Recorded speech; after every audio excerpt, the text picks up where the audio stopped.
the Raw after WrestleMania, we got introduced to a new faction that holds Seth Rollins, Braun Breaker, and Paul Heyman all together. And the past few weeks has been really interesting to see what this faction is going to become to be. And yeah, so far so good. But today, that's what we're going to be talking about. And yeah, kind of giving a few thoughts about different topics on the group, what we want to see in the future for the group, potential matchups for the group. And yeah, you ready to get things started? Yeah, it's been a very interesting few weeks since this started at WrestleMania. The big turn with Paul Heyman, the big promo that he just recently had with Jey Uso, where he basically takes a lot of the credit from the Tribal Chief and tells everybody that he kind of did everything himself in a way. So yeah, very interesting direction that they're going with Paul Heyman. Yeah, the Paul Heyman stuff, I think it's very good. Obviously, he's one of the best talkers in the company, so obviously he's great. But you also have Seth Rollins and Braun Breaker, who are also getting better. Obviously, Seth a lot better than Braun Breaker, but yeah, Paul Heyman's addition obviously gives that more just, I guess, corporate role where they can kind of get leverage through the higher ups. He has the connections and stuff like that. So with Paul Heyman being added, kind of gives them that leverage as well. But yeah, speaking of Paul Heyman, do you think that they're gonna eventually take the name of the Dangerous Alliance, or whatever name that you think they're gonna take? Yeah, I think it would be perfect. I would also just like to see just something that, just a good name that isn't WWE brained and just super corny, that's a little goofy. I want it to be like more serious, and just something that's like cool, that can just roll off the tongue, that can also just sell good merch as well, because I think that's the one thing that he's like lacking on at times, was some of the merch and the logos and stuff like that. So hopefully the branding of this group is just really cool. But Dangerous Alliance probably would be a top pick for many, and as well as me. Yeah, I think that would be my pick as well. I think that's just a cool name in general, but as well as just a callback to the old Paul Heyman, giving Braun Breaker that big, just bringing that faction name back, and having a guy like Braun Breaker be a part of that would be huge for him.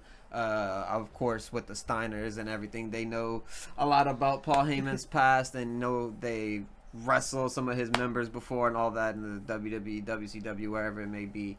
So yeah, it's very interesting to see everything that's kind of happened with this faction. They've faced off with people like Sami Zayn, with Jey Uso, with CM Punk, with Roman Reigns. So there's a lot of big names attached to them, where it's kind of maybe setting up more members to be added with the amount of people or enemies that they're building up. So what kind of people do you think will be added going forward? Preferably, I'd like to see maybe either a tag team or a woman get added to this, or obviously both would be nice. And I think with a tag team, I think there's a lot of options you can go. You can go with a team that maybe needs like a big, something to make people care about them, like maybe a Garza and Berta. I think that could be a really fun group where they're actually good in the ring, but now we have something to actually care about them for, and they can kind of hopefully carry that Raw tag team division back to something that's actually watchable on TV. And for a woman, obviously Becky's one of those women that you're going to want to say. So yeah, I'd probably go with Becky just for a simple answer. But yeah. Yeah, I'd probably say Zoe Stark is a really good option here. I would have also said Shayna Baszler if it wasn't for her, obvious release that she had recently, unfortunately. But yeah, I think Zoe Stark could be a really good option. If they do want to bring back Paige in more of like a manager role that's kind of on the side of like a Braun Breaker or something like that, maybe you bring her back and be part of this. That way she could be like a mouthpiece for Braun Breaker on the side of Paul Heyman too, of course. And then, she got matches and all that with Evolution coming up. It makes sense to kind of bring her back and throw her in there, as she was a part of the first one as well. But yeah, I think those two would be cool women to add. And then for other people, I think Fraxium would be cool. Just some huge, big guy like a Bronson Reed, a Omos, something of that nature would also be really cool, just to kind of tower over everybody and be that big muscle guy that maybe he'll take a couple losses here and there for the group, but still can come across as like a big dominant guy. Yeah, if he's not around anymore, unfortunately, but I would have loved to have seen like a Dijak in this role. I think he would have been like a good fit. But yeah, I think hopefully we do get new members. I do think, obviously, eventually we are just going to see a Braun Breaker turns on Seth Rollins sometime down the line. That just makes, obviously, Braun Breaker the main guy of the group, or, that's just the end of the group in general. But yeah, hopefully we get somebody just for like the tag team division or the women's division, most importantly. Yeah, for sure. But yeah, so with kind of, as we see Seth Rollins now kind of going after Jey Uso, he's kind of calling a shot. We did see the match on Raw, but it doesn't feel like that's the end of what Seth Rollins is going after. So what do you think his kind of end goal, or like what his future is for this group? So, I mean, obviously it's going to be a world title. Which one can that be? Could he be the guy that eventually takes down Cena? I don't necessarily see that happening for Seth Rollins. It would be huge for him to kind of get a big thing like that under his resume to say he was the guy to take that title.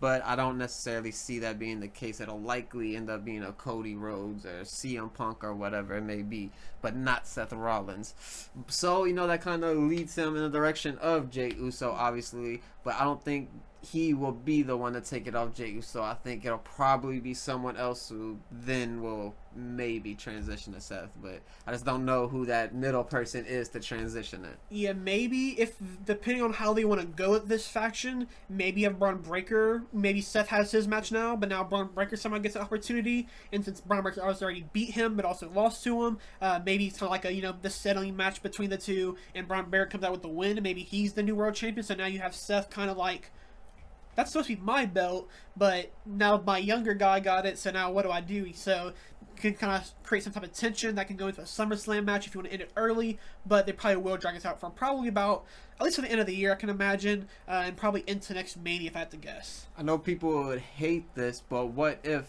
Logan Paul actually does beat Jey Uso? He would be a good, transition guy for pretty much anyone to beat going forward after he does win. So, I mean, he could be a really good, guy to go from, Jey Uso on and just have Jey Uso lose in a, not a clean way, of course. But yeah. I don't think that'll happen, and people would hate it, but it would also go viral. It'd get millions of likes, dislikes, all that. It would be insane. Hate going towards Logan Paul. He would be the heater of WWE, where he's really getting booed out of the building now. But that would be kind of crazy for him. But for Braun Breaker, on the other hand, I think, he is, like you said, he could be in that world title picture just as well. He's just as big of a star, maybe not as big as Seth Rollins, of course, but, he's getting up there. He's going to be as big as Seth Rollins by the end of this group if, WWE plays their cards right here. So I think a world title could be in the possibility, but I think it's more likely that he'll get that IC title back at some point in the future. Yeah, I think, I would hope eventually by the end of this group he does hold the world title, whether that is at the end of the group where, it's him versus Seth and Seth has the title and he's the one to take it off of Seth. I think that's fine. Or he, like you said, go after the IC title. But I think just ultimately, as long as Braun Breaker comes out of this group as like a bigger star than what he went in with, that's obviously just the main focus of it. Because obviously messing around with Seth is obviously big TV time. You kind of get thrown to the fishes or thrown with the sharks, kind of. Just hopefully, doesn't sink. So yeah, should be really interesting to see what Braun Breaker does. Just hopefully, like I said, becomes a bigger star. But obviously Survivor Series this year, we don't know if it's gonna be War Games, but it's kind of already building to this potential Seth Rollins faction versus some of the top baby faces on Raw. So who do you think they can team up with, but also go against at Survivor Series?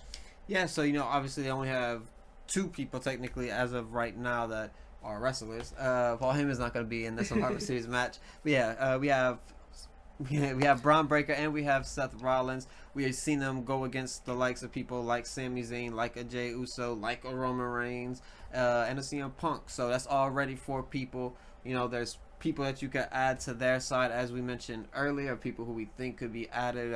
You mentioned some tag teams. I mentioned some tag teams and some single people as well. But yeah, I think that's probably going to be the direction that they go, being that they're kind of building it slowly from this point, I would assume. Now, do you think if they were to add a woman, we can maybe see like a intergender War Games match where we have maybe 4 guys or 3 guys and 1 girl versus, another side of 3 guys or 4 guys with 1 girl? I think that's definitely a possibility if they do your normal Survivor Series match. However, if it is a War Games match, I don't think they would ever do that.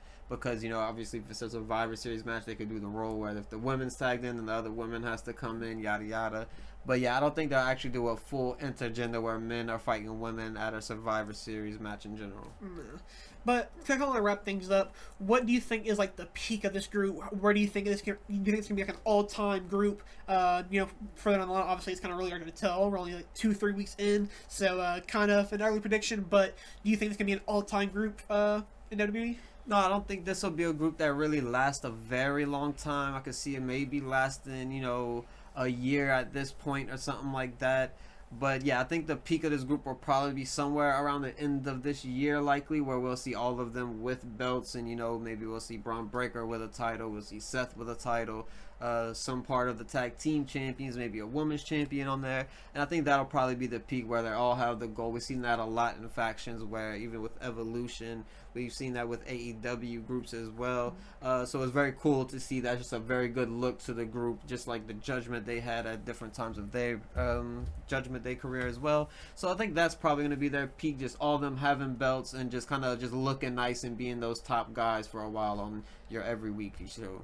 Yeah, I can just imagine the shot now of all, however many members there is in this group. They all have their belts, and Seth Rollins is sitting there, and probably in the middle with his super goofy outfit that's probably blocking up half the screen. But yeah, that is kind of just it, I guess, for this video. Kind of just talking about, what is the future for this Seth Rollins faction, and kind of like, what to expect down the line. But yeah, anything else? Yeah, I think that this is just a fun faction. They did really good with the intro to this faction, with the turn of Paul Heyman, and then the following week on that Raw where they introduced Braun Breaker to the group. It was one of the best Raws after Mania that we've seen in recent memory. So yeah, it's very interesting directions that they're going with every character. There's more people to be added, I'm sure of it, and I think this will be a really fun time to see them on weekly TV. But thank you guys for watching, made it this far. Don't forget to like and subscribe. Let us know in the comments what you would do for this faction. What do you think the end goal of this group is? And what you want to see from this. But thank you guys for watching. And yeah, see you guys in the next video.